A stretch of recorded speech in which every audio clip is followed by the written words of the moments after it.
Bonsoir à tous, 22h sur Télé Djibouti. Merci de nous rejoindre pour suivre avec nous cette nouvelle édition dont elles sont les faits saillants. Le chef de l'État entame une visite officielle en Guinée équatoriale.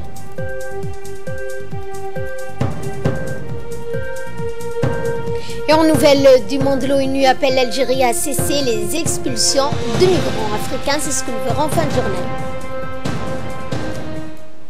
Bonsoir à tous. Le président de la République, Ismaël Omar Guelleh, a quitté aujourd'hui la capitale à destination de Malabo, la capitale de la Guinée équatoriale, où il entame à l'invitation du président Théodore Obiang Nguema une visite officielle de 48 heures. Au cours de cette visite, les deux parties axeront leurs discussions sur l'identification des secteurs d'échange et de collaboration au profit des deux pays et leurs populations respectives. Sous la houlette du président Guelleh, notre pays a réussi l'exploit de réunir, en l'absence de ressources naturelles, toutes les conditions utiles à un développement durable. La République de Guinée équatoriale a entrepris de son côté un vaste processus de développement où son essor ne doit plus rester comme autrefois tributaire de ses dispositions énergétiques.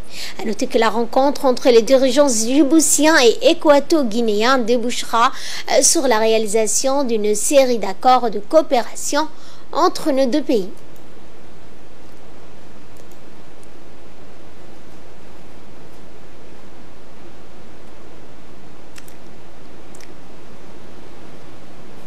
Eh bien, au cours de sa visite, le président de la République prendra également part aux côtés d'une vingtaine de chefs d'État et de gouvernements africains aux festivités du 50e anniversaire de l'indépendance nationale de la Guinée équatoriale. Prévu le 12 octobre prochain, une importante délégation comprenant notamment le ministre des Affaires étrangères de la coopération internationale, Mahmoud Ali Youssouf, et l'ambassadeur extraordinaire et plénipotentiaire de la République de Djibouti auprès de la Guinée équatoriale et résident en Éthiopie, M. Mohamed Idriss, accompagne le président de la République dans le cadre de ce déplacement en Guinée équatoriale. Rappelons que le président équato-guinéen avait effectué une visite officielle en avril 2018 à l'invitation du président Guelleh. Au cours de cette visite, on se souvient qu'une série d'accords bilatéraux ont été signés qui portent notamment sur le commerce, la sécurité et la recherche scientifique. Au cours de leur entretien, les deux leaders avaient discuté, donc identifié les centres communs d'intérêt en vue de l'initiation de partenariats économiques et dans cette optique que la République de Djibouti a mis en place le mécanisme propice à une coopération, notamment un ambassadeur extraordinaire et plénipotentiaire en Guinée équatoriale en la personne de M. Idriss, Mohamed Idriss, a remis hier ses lettres de créance au président équato-guinéen. Et l'Assemblée nationale, en partenariat avec l'Union européenne, a clos ses travaux sur le rôle et la place de l'Assemblée nationale dans la mise en œuvre de la bonne politique de décentralisation. Eh bien, à cette occasion, un repas a été donc offert pour clôturer les travaux qui a été organisé dans le hall du Parlement en présence du président de l'Assemblée nationale, M. Mohamed Ali Hamed, l'ambassadeur de la délégation de l'Union européenne, M. Adam Goulak, les hôtes européens, les députés djiboutiens et les élus régionaux. L'atelier combinant à la fois la pratique et exposé ainsi méthodiquement et comparativement donc avec les localités africaines, asiatiques et américaines a donné un aperçu exhaustif de la réalité spécifique et holistique des régions djiboutiennes. Cet atelier a permis également aux participants de mettre en exergue et de s'approprier l'effectivité de ce processus, surtout par le contrôle de l'action gouvernementale. Il s'agit également de permettre au gouvernement et aux élus du peuple de mettre à niveau leur savoir au niveau local pour remonter vers le centre. Il a également été rappelé que l'Assemblée nationale est par essence le pouvoir légitime censé mener à bon escient la politique de développement régional dans tous ses aspects. Également dans l'actualité, le ministre de l'Équipement et des Transports, M. Mohamed Abdelkader Moussa Helem, a reçu ce matin la nouvelle directrice régionale du Programme alimentaire mondial. Les discussions ont porté sur la consolidation du partenariat avec le PAM qui va construire un nouveau dépôt dans la nouvelle zone franche au PK21. Ce hub logistique situé au PK20 sera d'une très grande capacité de stockage. Il pourra pleinement remplir son rôle au niveau régional. Et le ministre de l'Éducation nationale de la formation professionnelle, Moustapha Mohamed Mahamoud, a reçu en fin de matinée dans son cabinet la directrice du PAM en Afrique centrale. L'entrevue s'est déroulée en présence de la représentante du PAM à Djibouti, Madame Chamouka, et de plusieurs hauts responsables du MENFOP. Les discussions ont porté sur un nouveau programme de partenariat entre le PAM et le MENFOP dans le domaine des cantines scolaires, mais aussi dans le secteur du transport logistique, afin de mettre en place un nouveau projet de formation professionnelle dans le métier de transport logistique pour les jeunes djiboutiens. Mois de novembre, une formation qui est destinée à 800 jeunes qui sont composés de jeunes apprenants des établissements de formation, mais aussi de jeunes de secteurs défavorisés. Et cet atelier sur la gestion du problème posé par l'arrivée massive de migrants s'est tenu ce matin au Palais du Peuple. Il a été ouvert par le ministre du Travail, M.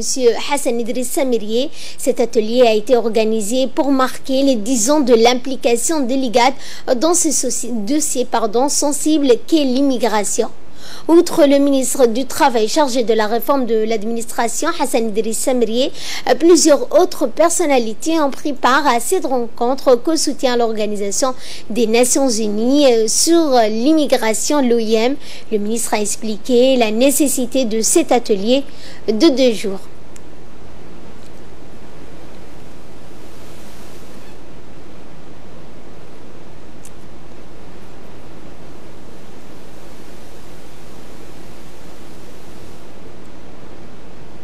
Suivant à présent le mot du ministre du Travail qui a expliqué la nécessité de cet atelier de 2 jours sur la gestion de la migration dans les pays membres de l'IGAD.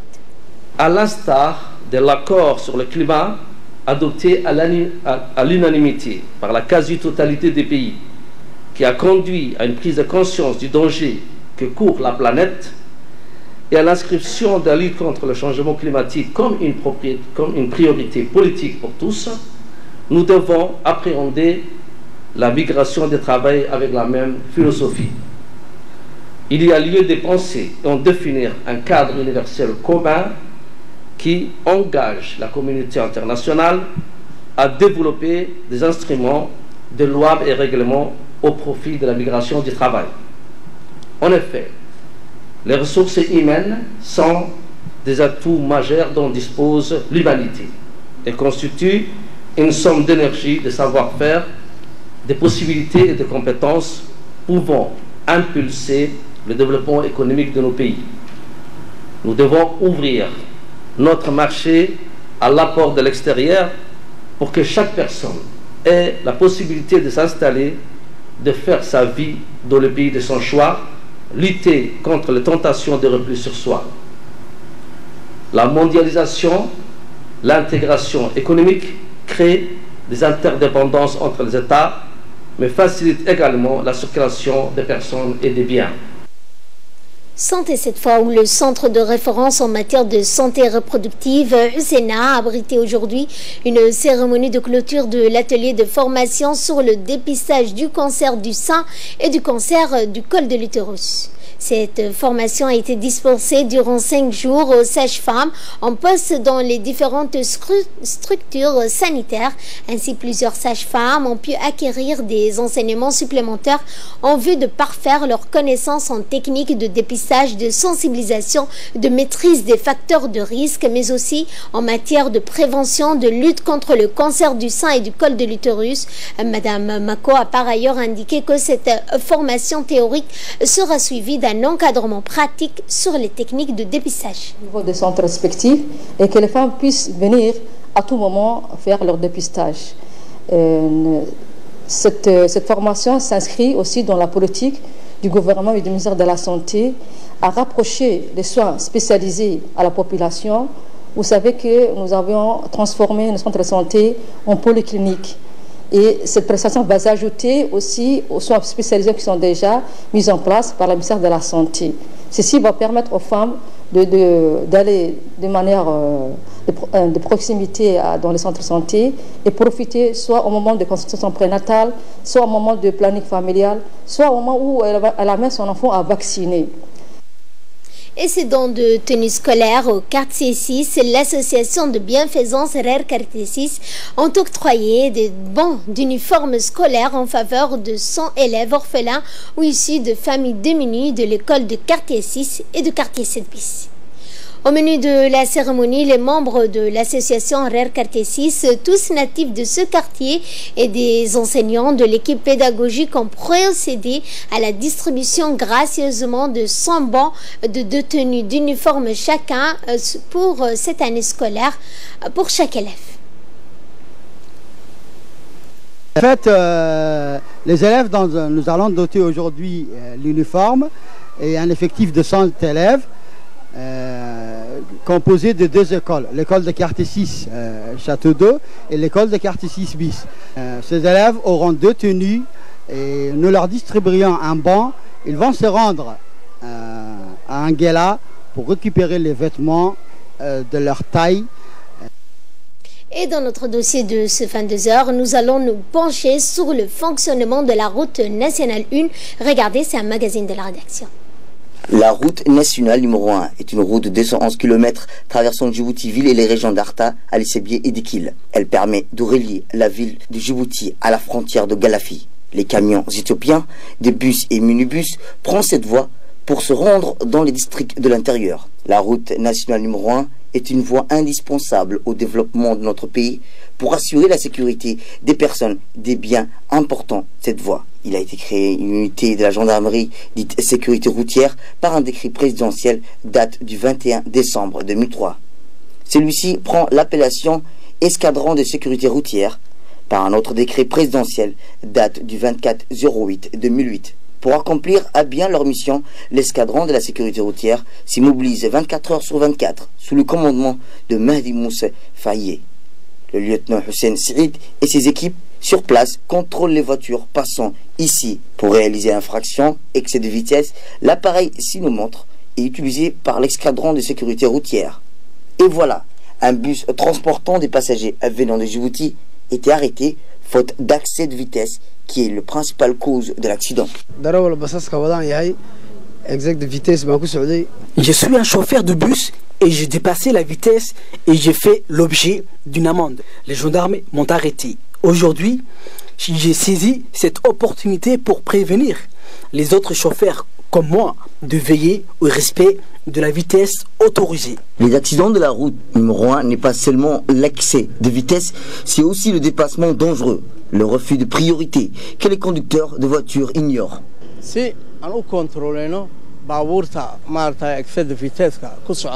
Nous procédons au contrôle de la vitesse des véhicules qui font l'objet d'un dépassement.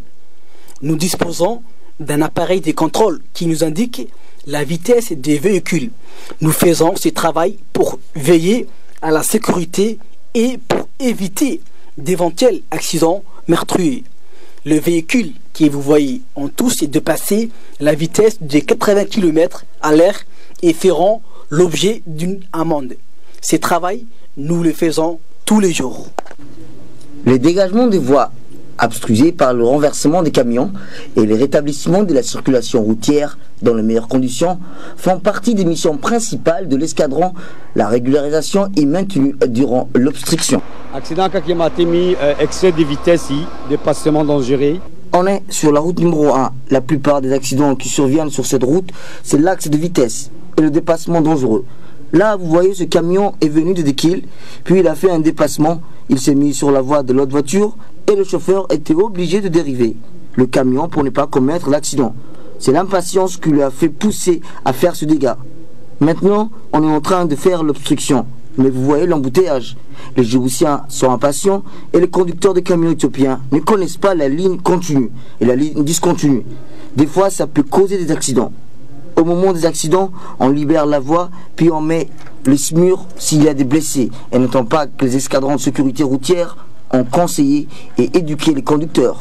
L'escadron de sécurité routière mène un travail inlassable et prévoit une brigade à Mouloud et un poste de contrôle au carrefour d'Ali-Sébié qui sera réalisé 2019 selon l'agence des routes sous tutelle du ministère des Transports.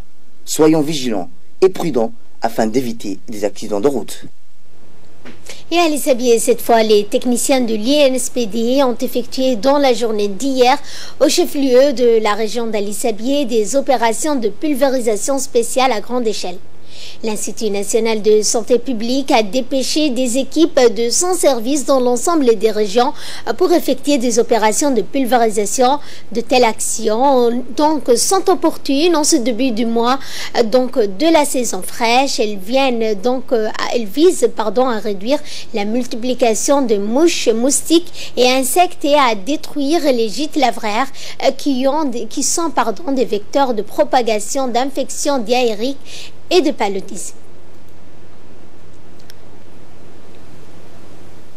Des régions pour une période de 3 journées par région. Cette campagne a été mobilisée largement avec toute l'équipe régionale et centrale de l'Institut national de santé publique qui a déployé ses moyens afin de lutter d'une manière aléatoire pour cette période qui est le début des périodes hivernales. Et cette saisie de 4 au PK51, la brigade de douane du PK51 avec des agents de la gendarmerie nationale sur place ont saisi ce matin une importante quantité de 4 qui est illégalement vendue sur le territoire national. Ces 4 sont illégalement vendus et étaient transportés par des femmes et des hommes qui le faisaient rentrer d'une manière illégale, c'est-à-dire sans paiement des frais de douane ou autres. Le chef de contrôle routier de la douane, M. Farah Abdi, a indiqué que ces 4 en provenance de l'Éthiopie sont camouflés dans des bus de transport en commun qui arrivent de la région du sud, à savoir Dikil et Alisabi. Et le lancement du championnat des CDC, la direction des CDC a procédé hier au tirage au sort du lancement des championnats des différentes disciplines sportives, à savoir le football, le handball, le volleyball, l'athlétisme, la natation, jeux d'échecs. Et ce, dans le cadre de la promotion du sport et de l'épanouissement de la jeunesse. Ce championnat qui engage donc quelques 14 équipes de la capitale et met en lice 28 équipes reparties en U13 et U15 et va durer jusqu'à 6 mois. La cérémonie de lancement a vu la participation, outre de la chef de service, Madame Quraisha Ali, celle du directeur du CDC. Ce championnat est une première pour plusieurs disciplines et marque un tournant dans les perspectives d'asseoir une dynamique susceptible de promouvoir l'espace favorable au développement et à l'intégration de la jeunesse. Et de là, nous passons ce qui domine l'actualité à travers le monde. L'Algérie a été sommée de cesser immédiatement les expulsions de migrants africains. Cette vigoureuse missive émane de M. Felipe González Morales, rapporteur de l'ONU sur le droit de l'homme. Et pour nous en parler en détail, Samatar Saïd. Bonsoir Samatar. Bonsoir Ferdous, bonsoir à vous. Eh bien Ferdous, selon les estimations de l'Organisation internationale pour les migrants, l'Algérie a expulsé vers le Niger 35 000 Nigériens depuis 2014, dont plus de 12 000 depuis le début de 2018, ainsi que plus de 8 000 migrants d'Afrique de l'Ouest depuis septembre 2017. Parmi Ferdous, ces derniers, de nombreux migrants vivaient et travaillaient depuis plusieurs années en Algérie, où leurs enfants étaient nés et scolarisés. Ferdous. L'OIM a critiqué à plusieurs reprises le traitement des migrants africains par l'Algérie, et notamment ses opérations de rapatriement forcé. Algérie avait réfuté en juillet les accusations de mauvais traitement. M. Morales a par ailleurs rappelé dans son rapport que le Niger a réformé sa loi votée en 2015 contre le trafic des migrants en Ferdous. Et en France, Samatar, le remaniement ministériel ou gouvernemental n'aura pas lieu avant vendredi. Eh bien, c'est ce qu'a annoncé l'Élysée, que le remaniement gouvernemental, conséquence directe de la démission du ministre de l'Intérieur, n'aura lieu qu'en fin de semaine en raison du déplacement d'Emmanuel Macron au sommet de la francophonie à Erevan. Il faudra encore attendre pour connaître le nouveau visage du gouvernement français, Ferdous. Le remaniement de l'exécutif n'aura pas lieu avant le retour d'Emmanuel Macron à l'étranger en fin de semaine. Et pour en parler, le remaniement n'aura pas lieu avant le départ du président de la République en Arménie, ni tant qu'il sera à Évran. C'est le Premier ministre. Ça poursuivra bien évidemment le travail les jours prochains. Le président de la République souhaite prendre tout le temps, Ferdous, nécessaire dans le calme, le professionnalisme et le respect des personnes, de la composition d'une équipe cohérente et de qualité au service, Ferdous, des Français. Et on reste toujours en France avec cet insolite du Tour de France. Le trophée a été volé. Eh bien, effectivement, Ferdous, c'est l'insolite du jour. Après sa victoire de la Tour de France, Guérin Thomas était rentré au Pays de Galles avec le maillot jaune sur les épaules et un trophée dans ses bagages. On apprend aujourd'hui via sur son équipe, la Sky, avec cette précieuse récompense qui lui a été dérobée en fin septembre lors d'un salon du cycliste à Birmingham. Et ces trophées ainsi que ceux gagnés par Chris Froome lors de la Vuelta 2017 et du Giro 2018 étaient exposés par un fournisseur de vélos lorsqu'il y a un mystérieux a disparu.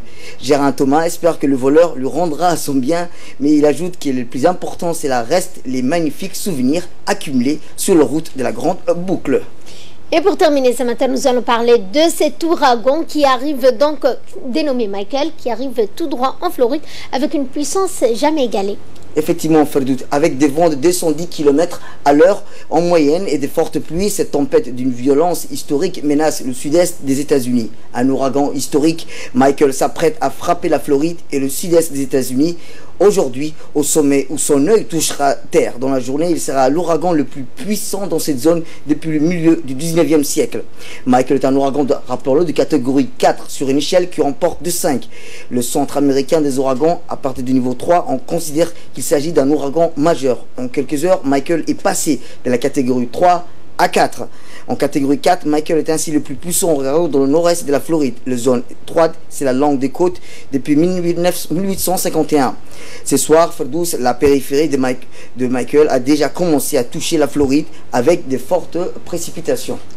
Merci Samatar pour tous ces éclairages. Merci également à vous de nous avoir suivis. Excellente soirée.